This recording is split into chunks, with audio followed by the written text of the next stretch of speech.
So আজকে জাপানের first exam যেটা দিতেছি জেএলপিটি N4 দিতেছি। দেখা যাক ডিসেম্বরে N3 দেওয়া যায় নাকি। সো উইদাউট এনি প্রিপারেশন, কোনো কিচ্ছু পারি না, আল্লাহ জানে। দেখা যাক, পাশে যদি একটা চাইনিজ বাজে তাই তো আই হোপ তো পাস করবো। আমাদের টোকো ইউনিভার্সিটি আছে, ওইটার অনেকগুলো ক্যাম্পাস। এটা হলো আরেকটা ক্যাম্পাস। এই ক্যাম্পাসে এগুলো হলো স্টুডেন্ট যারা এক্সাম দেবে আর কি। এখানে ম্যাক্সিমাম জানি না, মানে ম্যাক্সিমামই N4, সব N4 এই জায়গায়। অনেক স্টুডেন্ট, অনেক। এই জায়গায় তো ভরা, maximum Indonesian I think student প্রচুর।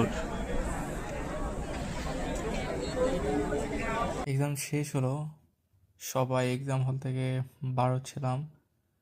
এক এক জায়গার এক এক দেশের স্টুডেন্ট ম্যাক্সিমাম। আজকে যতটুক দেখলাম ম্যাক্সিমামই ভিয়েতনামি, ইন্দোনেশিয়ান একটু বেশি ছিল, বাংলাদেশ তো অনেক কম ছিল।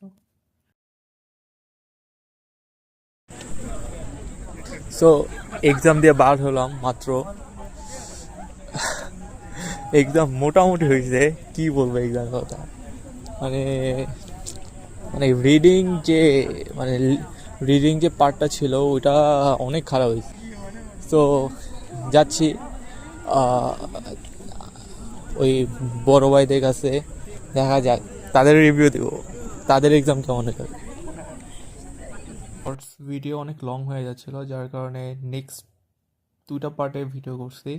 সো নেক্সট পার্টে দেখাবো যে এই সবার এক্সামের অবস্থা কী ছিল, মানে প্রত্যেকের রিভিউ নেওয়ার ট্রাই করব, তাতে এক্সাম কেমন হলো এটাও জানবো।